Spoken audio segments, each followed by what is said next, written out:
Ay mga katrops, good morning. Ayan mga katrops, grabing traffic na, maaga pa. Eksakto pang alas 6:10. O yan. So ganito na yung area na yan sa mga katrops. Sa area ng Cainta, pag mga ganitong oras talaga traffic na. Ayan o. Nasa area pa tayo ng bandang Robinson, Cainta.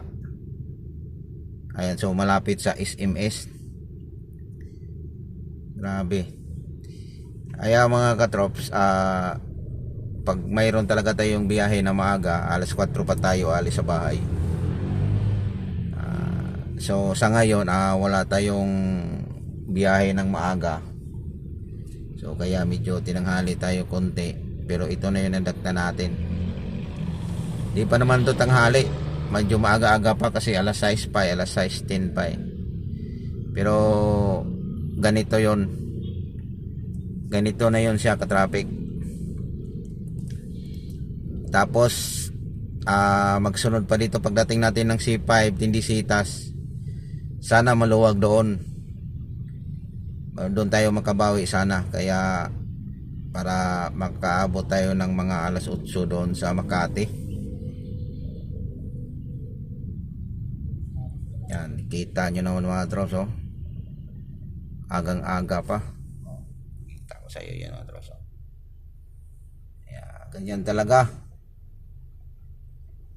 So batiin pala natin yung mga mayroon tayong mga bagong suki natin sa tawag nito, diskarte sa buhay. Sa ngayon mga katrops, mayroon tayong sideline pala, kumbaga. Mayroon tayong sideline ngayon. Batiin natin yung suki natin sa sideline natin ng itlog sa manok. Hindi yung itlog sa tao, itlog sa manok. So ayan, batiin natin ng good morning yan sa mga suki ko dyan sa itlog, sa mga village. Ayan, so naka-deliver tayo kahapon ng 5 tray ng itlog. Ayan, so pasasalamatan natin yung mayroon tayong bago na namang suki. Bukod doon sa dishwashing liquid natin, so sideline na naman tayo ng itlog kasi mayroon tayong pang Ayan, so mayroon tayong 3 tray ulit. Kahit ganun lang kasi nagsisimula pa lang tayo sa sideline natin.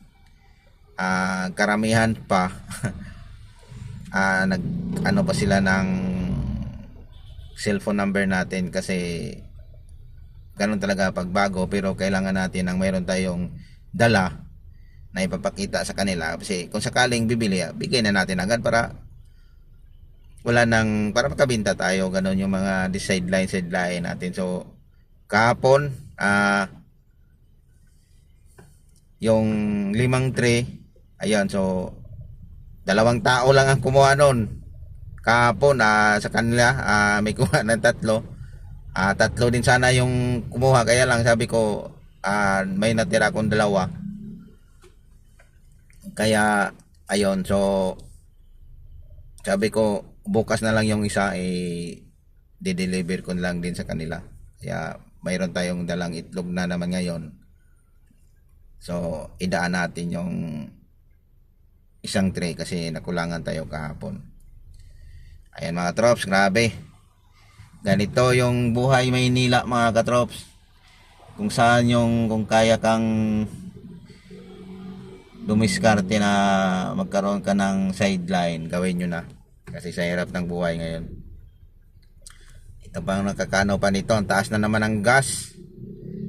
Grabe, bumaba lang ng isang baba lang, hindi na nadagdagan, tumaas. Yan, tapos grabe talaga traffic mga tropa. Ito yung nakakaano sa traffic. Kaya mas gustuhin ko pa na magbiyahe ko ng maaga. Kaya lang wala naman tayong biyahe ng maaga din. Kaya Nagpahinga-hinga muna tayo. Pahaba-habaan muna natin yung tulog. Kaya lang pag masanay ka na ganong oras ka gigising, magigising ka talaga eh. Kahit puyat ka, magigising ka talaga pag parang nasanay na yung tulog mo na ganitong oras magigising ka.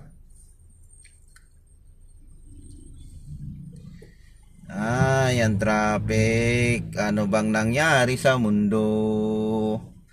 Ayan, so batiin na naman natin yung yung ka-legit diyan sa Resbacker natin yan. Maraming salamat sa nagpa-follow sa akin.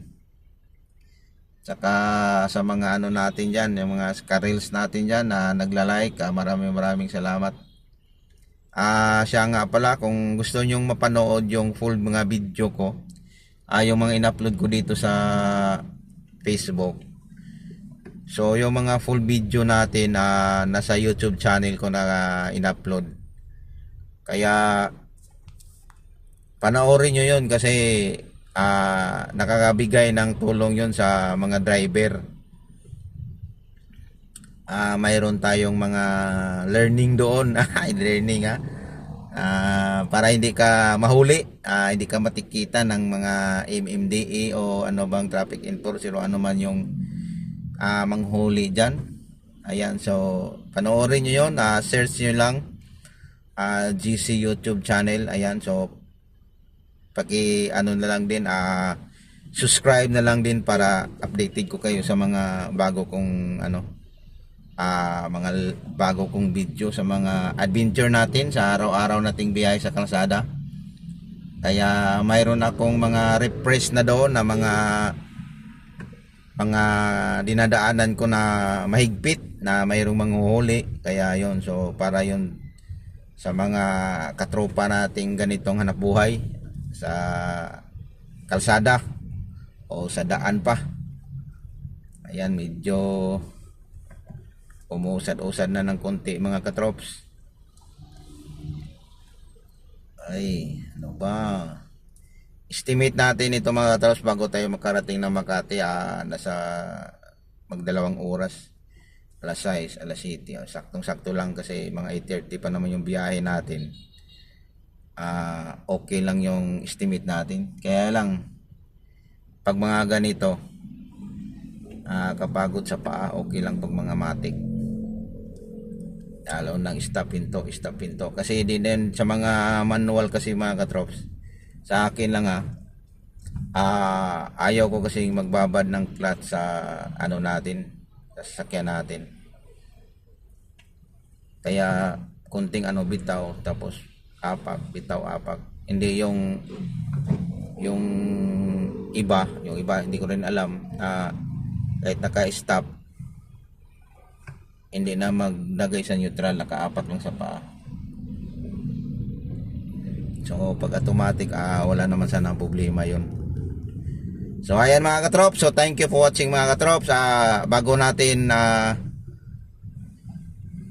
natin yung video, ulitin ko, maraming salamat sa lahat ng nakapapanood ng video nito.